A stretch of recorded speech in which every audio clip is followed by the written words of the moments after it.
I grew up as the almost pretty one, if I can say. And I want to share my experience today because I think it's the case of a lot of women. It can help you. And I think in 2026, it's really something we should get rid of, like this feeling of being second choice pretty or not pretty enough or just not enough in general.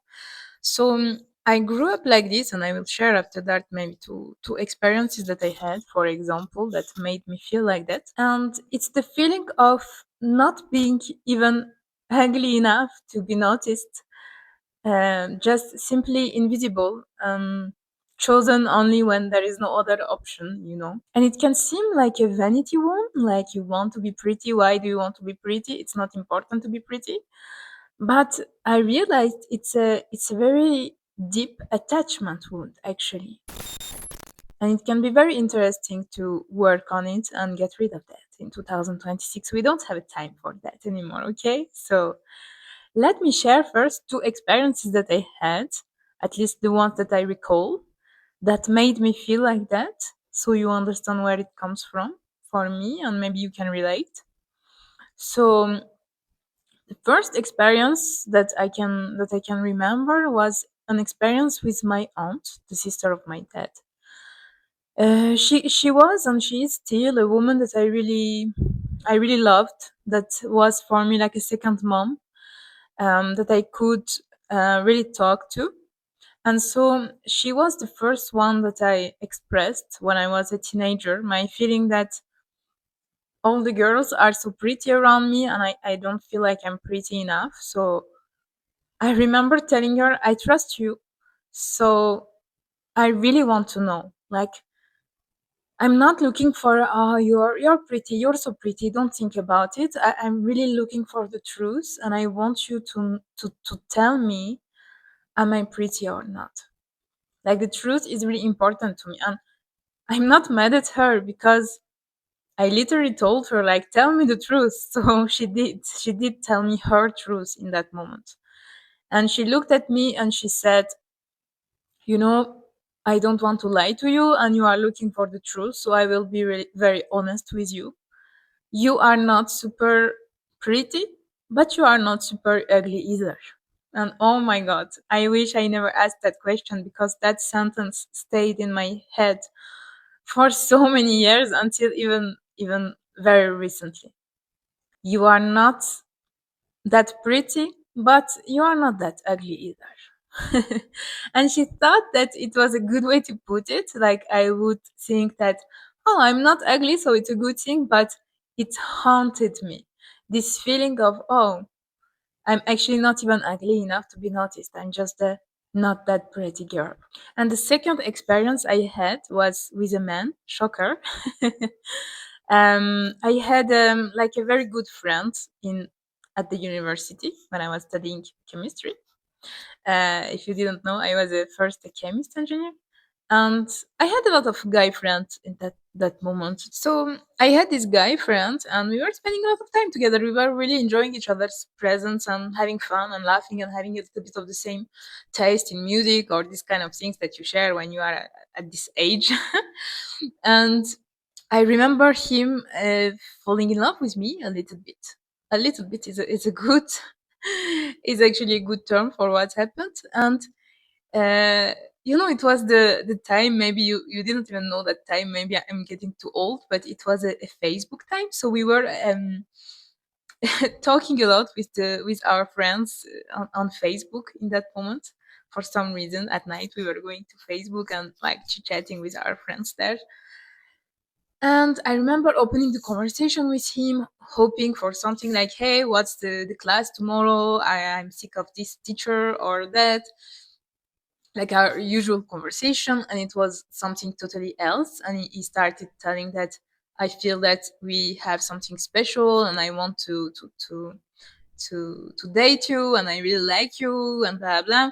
And of course I felt really like flattered, and I even had a part of me that really liked him too because we were friends and we were close and I liked his mindset and his energy, but I was not seeing him like that. I was not um, in love with him back, and I was even starting to think about another guy in that moment. And so for me in that moment, he's still my friend, so I'm feeling like I can be honest with him. And I just tell him, like, I really appreciate you, but I'm, to be honest, I'm starting to fall for someone else. And, like, I'm not interested to go deeper with you. And he first tried to convince me, like, what do you think? Do you think you can have something better with him than you could have with me? I'm the best person for you. I know you. We are already friends. You should be with me. And when his convincing trial didn't work out, because I was like, yeah, I'm sorry, but yeah, I'm a bit lost. I don't know now that you put it like that, but I didn't really think about it like that. And when I think about it, he was so stupid, because with a little bit of time and energy and, like, just loving energy, I could really change my mind, because I was really liking his character and energy, and I just never thought about him like that. So in the moment, it was a shock for me, and I was like, no, I never thought about you like that. But honestly, now that I reflect on it and knowing myself, if he just took the time to just love me little by little and show me that there was a possibility, without, like, asking too much from me from the beginning, which was coming from his own insecurity, that, okay, you should tell me yes now, because I cannot live with the uncertainty that you like me or not. And so he was so pressuring me that I was like, no, I don't want that. And when I said that, no, I don't want that, like, stop pressuring me, like, I'm interested in someone else, he took it, like, very badly, and he broke probably some confidence inside of him, and he started telling me the most horrible things that you can hear from a friend. So this was not like some random guy. You need to understand, this was my friend. In that moment, I'm like, if my friend is telling me that, he's telling me the truth. And so he started telling me, you know what? I don't actually even find you attractive. I don't even think that you are pretty. In our class, like our university class, I even find this and that, and telling me names of other girls that he finds more attractive than me. And I was like, I even think they are more attractive than you. But I came to you because I thought we had something special as friends. Now I completely regret it, because why would I date even someone that looks like you? And he completely attacked my physique and my appearance. And I was like, ouch, this hurts so much. I didn't ask for that. I didn't ask to have any of that in my mind. Now I'm comparing myself to other girls that I had no idea about, and I'm feeling that I'm ugly even for the guy who likes me. And I'm really in that identity that I'm not ugly because you were ready to date me, but I'm definitely not pretty enough. And I kept that identity of being the second choice pretty, or the pretty but not enough kind of girl. And it hurted my self-esteem so much and for so long. And every time I was telling about it, people were like, he was obviously liking you and finding you attractive, but he was just, like, hurt from your rejection, and he started bawling everything that he could at you. And even I recognized that it hurted, and it felt like an identity for a long time. So this is two things amongst probably a lot of others that really made me feel like that. And that identity not only broke my confidence and self-esteem, but it also, like, created an internalized hierarchy in my head of what is beautiful and what is not. It silently shamed me to be myself. It silently shrinked me to not being enough. And I guess it was also a reminder each time that if I'm not pretty enough, if I'm just second choice pretty, then I'm still the girl that will be abandoned. Because it's never really about beauty. It's about safety. It's about being valued, being noticed, being important, being special, not being the one that we will abandon so easily, being protected, being chosen, being worthy, worthy of love, worthy of being chosen, worthy of attention. And when you have that identity of being second choice pretty, not pretty enough, your brain interprets it not just as vanity, like, oh, I'm not pretty enough, but as a danger for your security. Because if you're not pretty enough, you'll not be chosen, you will not be loved, you'll be abandoned, you'll be left out. So we come up with a strategy, our brain comes up with a strategy for that, which is like, if I can become the most, then I won't be easily replaceable or abandoned. If I can become the most, then I'll always be chosen. I'll always be safe and I'll be protected. And from that starts the competition, the jealousy, the envy, performance, the survival pursuit of perfection. Beauty becomes a shield, a protective mechanism, an emotional survival strategy. Not because we are vain, not because we are superficial, not because beauty doesn't matter, but because we don't want to feel the danger, the uncomfortable feeling of danger of being inferior, forgettable, replaceable. And so you see, it's way more about attachment than it is about aesthetic or beauty. And for me, this led to over examining myself in photos, comparing instantly when we enter a room with new people. Who are the girls that are there? Are there like threatening my safety? Am I in danger? Feeling behind in life as soon as I'm not the most in something, or on top of my career, of my relationships, of my friendships. If I don't have something figured out or together, I'm feeling like I'm not the most, so then I'm not safe, so then I'm not pretty, I'm not beautiful, I'm not this and that, I'm not that girl. And even actually, this happened to me from other girlfriends that I had in my life, but women will easily feel threatened, and so they will sabotage the friendship with you, or you will sabotage the friendship with them just because they threaten your safety. And I could not understand for a long time why so many girlfriends that I had ended up being jealous or envious of me and sabotaging our relationship. I was like, what is there to be jealous of from me? Because of course, if I have that identity that I'm the second choice pretty and I'm not that pretty and I'm not ugly but not pretty, then I don't understand why people would be jealous of me. It doesn't make sense in my head. But from their perspective, it was just the same mindset and belief that they are not enough, they are second choice pretty. And so in front of me, they felt like threatened and they had to sabotage it. And now I understand them.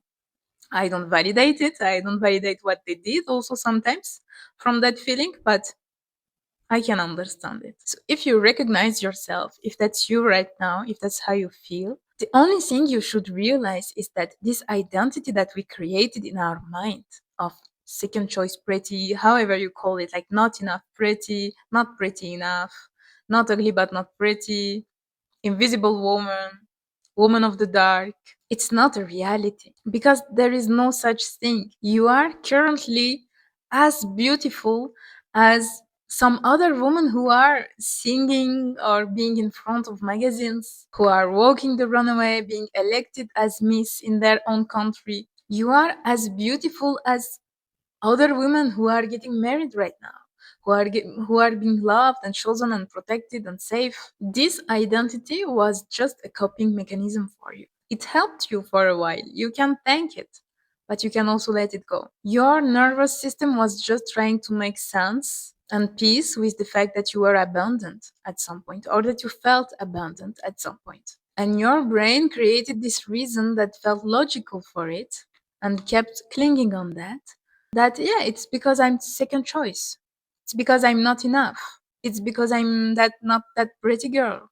So it makes sense that I was abandoned and that I will always be abandoned.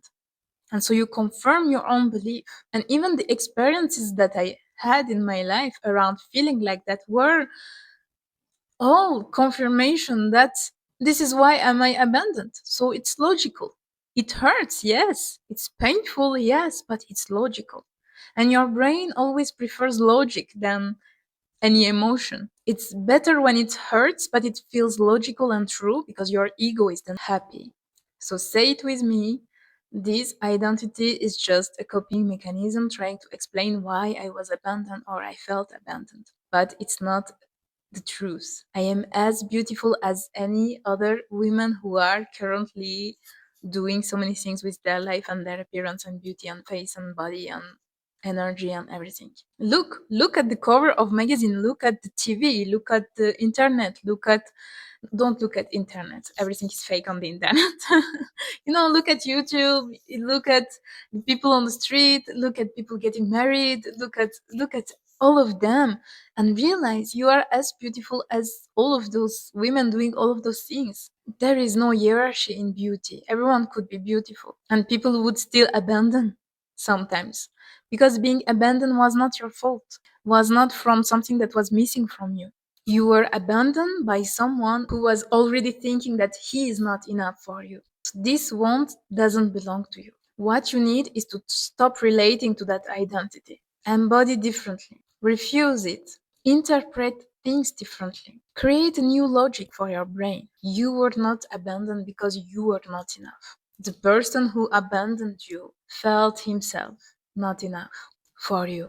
Reclaim your beauty, your confidence, yourself. And beauty is not safety. Safety is you deciding to be safe with yourself. If you need help with that, I offer coaching sessions. They can really change everything for you in just 1 or 2 hours with me.